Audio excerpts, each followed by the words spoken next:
Ladies and gentlemen, please welcome the Executive Director of the White House Joining Forces Initiative, Navy Captain Brad Cooper.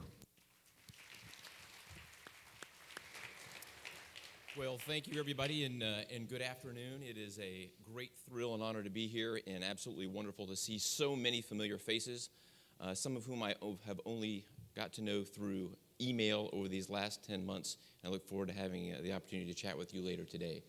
As a naval officer, I can tell you it is a wonderful thrill, particularly when you're just a staff guy, to be back on sea duty, even if that sea duty is a decommissioned aircraft carrier that's turned into a museum that's moored to a pier. So it's a day that I personally celebrate and look forward to more of that in the days and weeks to come. But I'm here to first say thank you for the efforts that so many of you have delivered on behalf of our nation's veterans and families and made such a meaningful impact, in particularly in the last year or 2 years. I know that this effort that you have undertaken has been extraordinary, and you should know that it's the effort that you have done and summits like this and convenings like this that will be needed to help propel us as we move forward.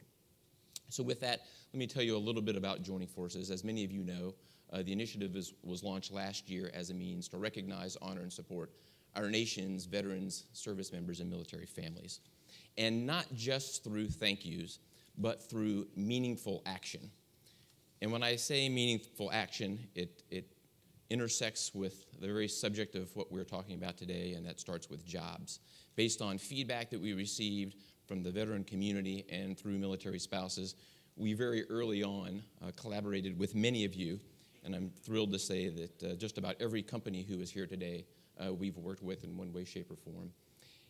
And in the last year, and more specifically in the last 9 months, through Joining Forces alone, 1,600 companies have hired more than 65,000 veterans and military spouses, and they've committed to hire another 170,000 military spouses and veterans in the next 2 years. And that's something about which everybody should be proud of.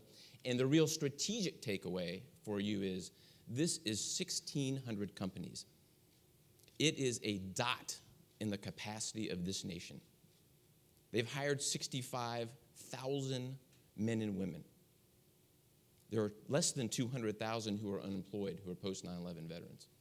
Think of the capacity of this country to address this issue. It is real, it is tangible, and through a concerted, focused effort, you should feel a sense of confidence that we can get to where we need to go. And that is a better place in employment. So thank you for that.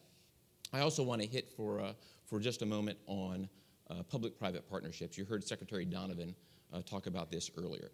One of the things that we've done, and we've taken input from so many of you in this process, is really stretch ourselves in what the art of the possible has been in the public-private domain. And I mean that as a way to really deliver impact. And in just the 12 weeks, and I'll give you a few examples, in just the last 12 weeks, we had a very close collaborative effort with the Department of Labor, and the subject was caregivers, particularly caregivers for the wounded, expanding some authorities for the caregivers that was complemented by a private sector and nonprofit effort with the Semper Fi Fund and Operation Homefront to help increase the attention and draw more support to those caregivers. And then finally, the third leg of this collaboration was a result of the great work by the Chamber of Commerce, who next Friday will hold a hiring fair for caregivers in Bethesda. Now, this idea last year would have been unfathomable had it not been for the creativity of many of you involved. And so for that, I'm appreciative. And to move things like that forward is what we're going to need to do. Now, on an entirely different level, I'd like to give great credit to the VA and the senior leadership of the Department of Defense. And I'll tell you why. In December, we convened the leaders of the 30 leading medical associations in the United States of America. Literally, the leaders of all of these organizations. The American Medical Association, American Nurses Association, the American Psychiatric Association, all of them in Washington, D.C. And we did it under the auspices and leadership really of the Department of Defense, and to their credit, their spouses. And we brought them to Washington, and based on the information that you've heard, you know that half the veterans in the country go to the VA for their care. And I think when they do, their trajectory is certainly more positive. than it would be otherwise. But to really move the ball in this country, you have to have systemic change so that the other half who don't go to the VA, and we know this population is in every community in the United States of America, you have to have health professionals in the community that fundamentally understand what the issue is. So here is the good news as we move forward, and I candidly believe we are just at the infancy of what the art of the possible is. Already we've seen major organizations, including the Association of American Medical Colleges, commit that every American medical college will train every future physician in the country on what post-traumatic stress and traumatic brain injury are, and they'll do it because they know this issue will be around for the next half century or longer. Those who are affected are in their 20s and 30s. This is a long-term investment. That was the first step, and it was a great step. And then through the great work in a collaborative process with the VA, we then took it to the next level. There is fundamentally one profession in the medical discipline that literally is in every community and can match the veterans of the country, and that's the nurses. So we approached them, and they came forward in ways unimaginable, and just recently committed to train every nurse in the United States of America in the coming years on post-traumatic stress and traumatic brain injury.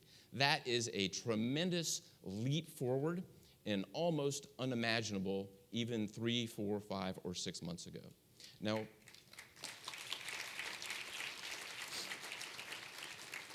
we know that will take a lot of effort.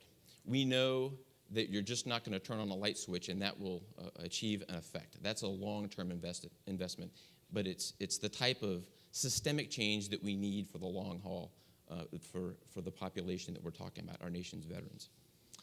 I'd like to pivot for just a little bit and also acknowledge the great work being done by nonprofit organizations around the country. We've talked about how many of them there are. I can tell you so many of them, so many of you, because I recognize you around here, have really elevated your game to support our veterans and families and have done it in the most meaningful and impactful of ways. You know, less than a month ago, we recognized many of those organizations at the White House with an event with the First Lady and Dr. Biden. The chairman of the Joint Chiefs and Tom Brokaw was there. And the purpose of that event was to really shine a light on the great efforts of the private sector and what they can do in communities around this country. And meaningful work that can make an impact at a very personal level. Now, even after the event, we knew that there is significant work that remains, and we have talked about that here today. And so today, I'd like to say that we're here to shine a light on another great example, and as has been done, and that's Robin Hood, an organization who truly has been stepping up in ways that are big. And really, Robin Hood is doing exactly what the concept of joining forces is all about. They are, as others have said, and the First Lady has said, doing exactly what they do best and looking to raise their game to a new level to make an impact. And so today I'm very pleased to announce a collaborative effort between the White House, Robin Hood, and New York City to connect returning veterans and their families to the services and opportunities that they have earned.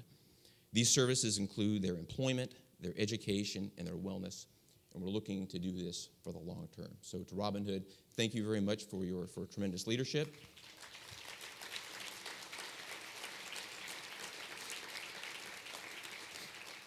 And thank you also to those many organizations here in New York City who will collaborate with them as we move forward in this process. Your work is meaningful, and there's no question in my mind when we have a chance to talk about this in the future, that we'll look back and say this was the right decision.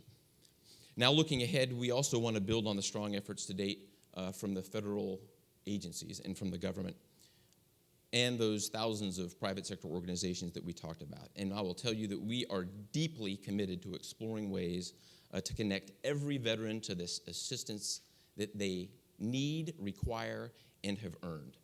And that's throughout the country, not just here in New York City. And I'll say that this is a big deal. Robin Hood's commitment is a big deal. The city's commitment is a big deal.